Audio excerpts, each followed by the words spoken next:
Welcome aboard, Captain. What's up, everyone, and welcome to the quarantine. And I don't have a name, so they can't find me.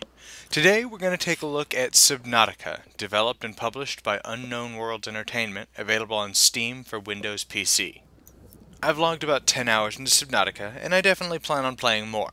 Subnautica is a first-person survival exploration game set in an alien world that's covered in water. It's randomly generated, and you've been stranded on it due to a starship that you were apparently in being crash landing on it, and you being the sole survivor. Think Minecraft, but less on the freedom of building whatever the hell you want, but more on the exploration aspect of it. It's really neat. Now, games generally don't really scare me.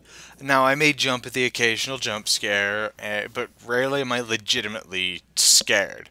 And I think the last game that really scared me was Alien Isolation, and that was in the beginning portion of the game. But in general, I don't really get scared at games. With that said, one of my real-life irrational fears is deep, dark, murky water, and not knowing what's in it.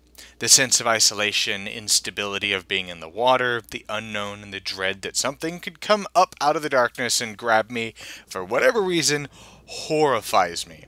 I have a really hard time going into a lake with friends if something touches me under the water that I wasn't expecting and can't see. I suddenly become Jesus and scream like a little girl and run over across the top of the water.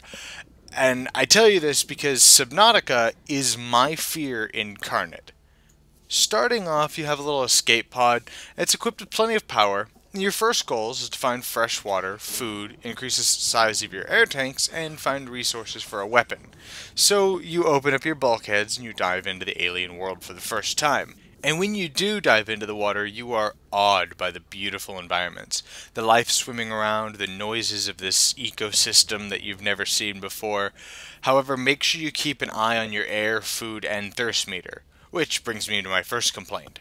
Due to this game being my fear incarnate, I do play on hardcore mode, which adds the very real fear of death.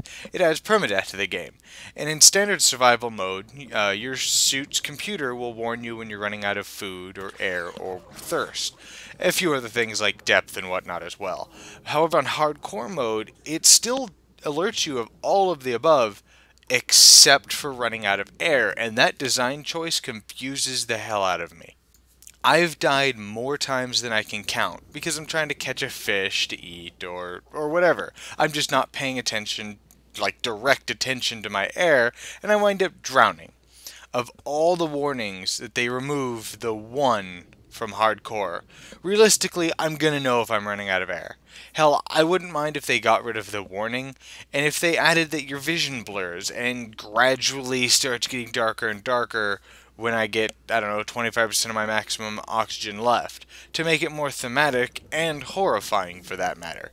Some of the places in the game you explore are stunning. Creeping into giant dark caverns with giant bioluminescent mushrooms, hundreds of meters under the ocean floor, coral reefs, the Arroyo wreckage site, just to name a couple. Each biome has a different depth that allows you to find different blueprints to rebuild and research different things from the Aurora crash site. Other biomes are pretty bland and lifeless, literally, just going on and on of basically underwater desert, I guess. I assume this is a placeholder maybe for later biomes. The deepest parts of the game also seem to be in these areas, but I need to put my big girl pants on and explore them a little bit more. The deepest I've gone to in this game is about 600 meters, following a Mariana Trench looking thing. It was a whole lot of nothing, just dark, uneasy water. I wound up noping harder than I've noped in a while.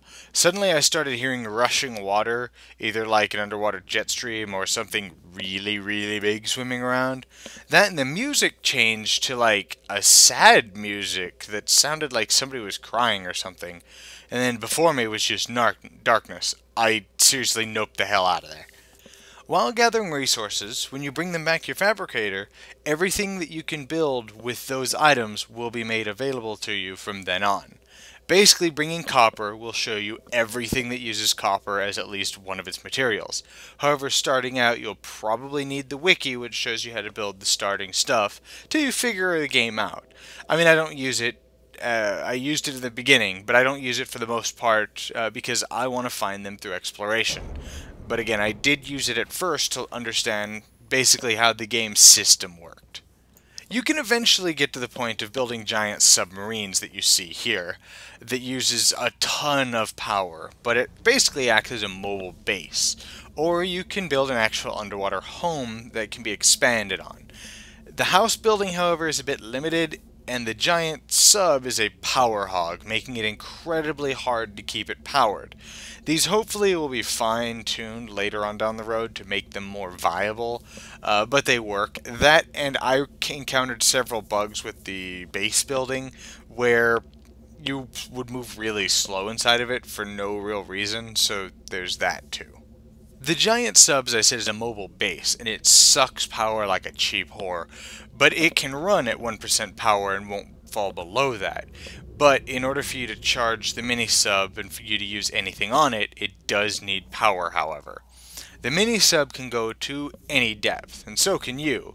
However, in the sub, the deeper you are, the smallest little bump can implode your ship instantly. Outside of your ship, your oxygen just depletes more rapidly as you get deeper. Unless you get the rebreather or something, which pretty much ignores that, and sometimes you just start with a rebreather, so you could ignore that. The audio in this game is outstanding. The ambient music is very fitting. The noises of the wildlife in the distance, the bending and warping of the metal as you ascend deeper into this horrifying environment, it's terrifying. The roars of giant who knows what off in the distance, it's all very immersive and very terrifying. One of the biggest complaints, other than the computer of course not warning you when you're about to drown, is the lack of rebound controls. I do really wish developers would stop binding crouch to C, put it to fucking left control like a normal human being, please. On top of that, the mini sub feels wonky when you control it. I wish it controlled like the big sub. It always faces your mouse direction, using W and S as forward and back, and then A and D letting you strafe. And this sounds fine, but it sometimes is a pain when you're looking for specific materials, and where you're trying to look left and to the right to see if you can see the materials on the floor, but instead your ship's basically doing a serpentine maneuver, wasting power. I mean, they should have put A and D as turn, Q and E as strafe, freeing my mouse to look while I'm maneuvering. Now, the big sub can only go to predetermined depths. If you go below that, you reach crushing depth, I guess because it's so big it can't withstand the pressure. I'm not 100% sure. So, one really annoying bug that I had found as well is sometimes when stopping the sub or climbing into the Aurora crash, the game would for no reason launch me about 500 meters into the air or underwater several hundred to several thousand meters away from the area that I was just at. On top of that, outside of your ship. I've almost died so many times because of this fucking bug, forcing you to have to swim all the way back. So if you were on your way to in the mini sub, on your way up to the big sub to get food or whatever, and you're about to starve or die of thirst, and then it launches you halfway, fucking goodbye to your save, I guess, if you're playing on hardcore.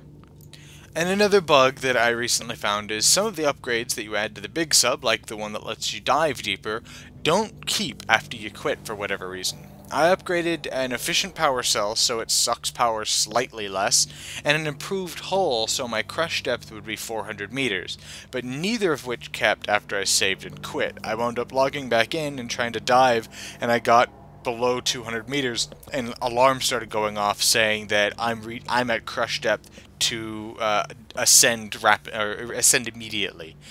So, I mean, in closing, I guess Subnautica is one of the best and more polished early access games that I've played in a really long time.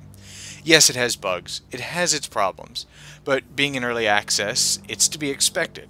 The devs seem to be active in development, and hopefully they don't abandon it like so many have, because this game has amazing potential. I'm fucking looking at you, Double Fine. On top of all this, there is no multiplayer, which I've heard a lot of people complain about. I mean, I'm indifferent. A multiplayer would be pretty awesome, but sometimes resources are already very hard to come by, and I think there's been many times where I've had to eat a shitload of acidic mushrooms, which barely give you any hunger back, so I can live for another day to try to venture out to get more food. If I had 2 people I had to feed, that would be insane. However, the game also supports Oculus Rift. I haven't experienced this at all, unfortunately, so I'm actually not going to talk about that at all.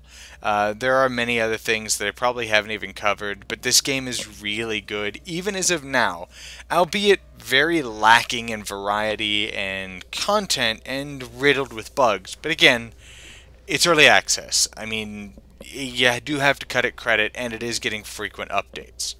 I will eagerly be awaiting for updates and content from this game to give me nightmares in the days to come. Now, if you'll excuse me, I do have to put on a wetsuit and a snorkel, and I'll see you guys next time in the quarantine. Before I go, I'm going to let this play until the end. This is the first time that I ever went this deep to record video footage for this review, and I was horrified. Check out what's at the end of the video at the bottom of the ocean. It was kind of funny, actually.